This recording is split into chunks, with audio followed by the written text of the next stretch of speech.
Hey there. Welcome back to the Schools of Excellence podcast. There's kind of a dangerous question that every owner asks their accountant around this time of year. Well, really any time of year, but mainly at this time of year. And it comes from a place of, I really want to be a financial steward inside of my school. But what I often tell leaders when they ask, which I ask my accountant or I have a meeting with my accountant, you don't have a money problem most of the time. You have a decision-making problem that's disguised as a spreadsheet. So I'll explain, okay? Because every year, like clockwork, all right, leaders sit down with their accountants and they ask this very dangerous question: what should I cut?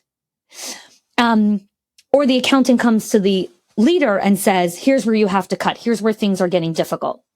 Now, it feels really responsible, it feels really disciplined, and it feels and looks like leadership. It is not.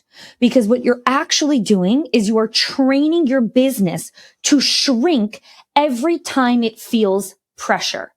I'm going to say that again. What you're doing when you ask questions like, what should I cut? You are training your business to shrink every time it feels pressure. Your accountant is trained to do one thing, and I'm not dissing on accountants here. I have an accountant, okay? But they are trained to remove emotion from numbers. It's just numbers. And that's important, okay? However, if you run your school purely on a numbers lens, you will make logically correct decisions that create massive operational damage inside of the business. I see this play out at scale in a way that could would take your breath away. Meaning at scale where you're looking at multi-nine figures of a portfolio of schools where the business owner who's talking to me was like, well, I made this decision. And logically, I'm like, yes, logically it's correct, but you've incentivized the wrong thing. And now you've created operational chaos inside of your organization. And he was bleeding $1 million in payroll. That is not a mistake. $1 million in payroll he was bleeding because his accountant presented logically correct numbers, but he wasn't looking at other components. Okay. Your portfolio of schools, whether you have 1 school, 3 schools, 5 schools, 20 schools, 100 schools, or 200 schools, your school is not a spreadsheet. It is a human, living, breathing organism. It's an entire relational economy. There is staff morale. There is parent trust. There is leadership capacity. There is enrollment. There's parent engagement. There's energy. There's capacity. There's consistency.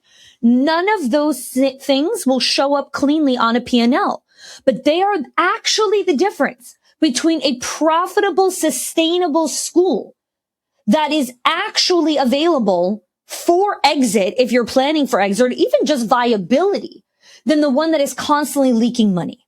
Okay. So I want to walk you through what it looks like when you cut to be safe. And if you're not watching the video version of this, I'm doing air quotes, cut to be safe.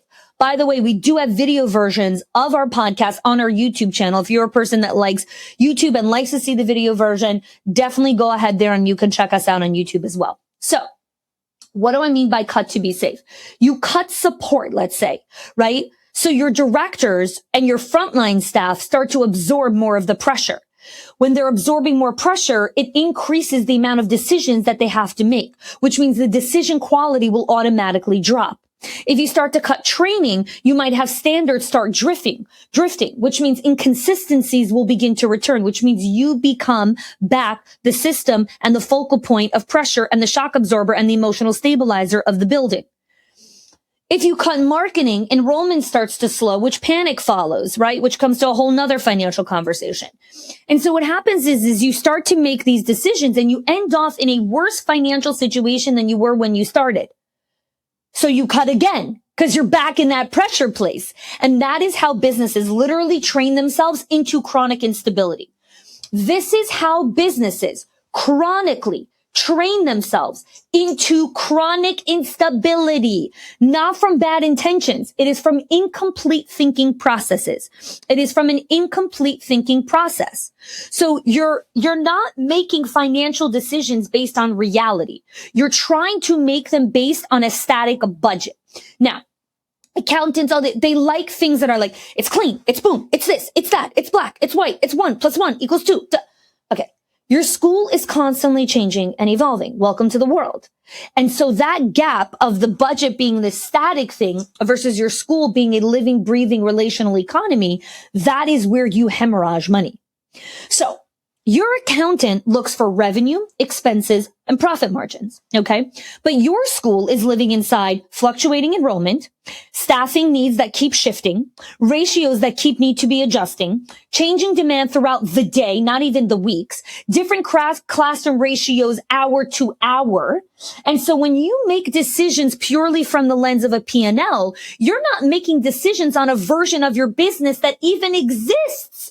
Far too many leaders are actually making decisions in their business, financial decisions, from a reality that doesn't exist anymore in their center. Okay. So I'll give you an example. Okay. You might be in a season right now where you have more kids in the door than you originally had anticipated when you created a certain budget. Now, more kids means more snacks, more food, more supplies, more staffing needs, more pressure, more operational load. But your budget said, this is the budget. But, oh, sweetheart, you have more mouths to feed. So if you don't adjust, what happens is you overspend reactively, so there's no quality control, or you under-resource, so everyone starts to feel it. Parents, teachers, everyone, and then retention drops. And you're like, oh, we have to go work on retention again. And you just chase your tail all day long. Both of these are leaks. Here's another example. What if you have an enrollment dip? Okay. But your spending doesn't adjust to it. So you're still ordering the same amount of supplies with the same amount of frequency and the same amount of, we'll have just in case inventory. So you have excess latex gloves, snacks, materials, cleaning supply, office supply, art supply, overstaffed. Now, none of that feels extreme, but when it's constant and consistent and unquestioned and unadjusted, that's a leak.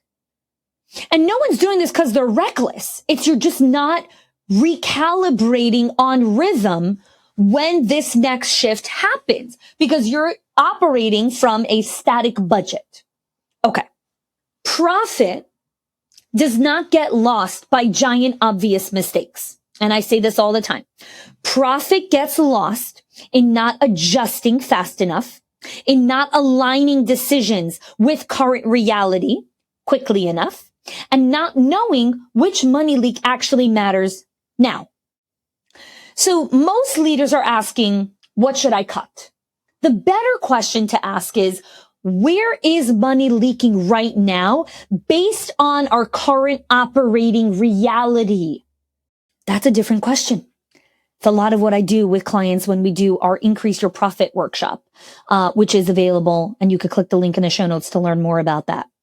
So your accountant doesn't catch this because your accountant doesn't see that your toddler room is over capacity this month.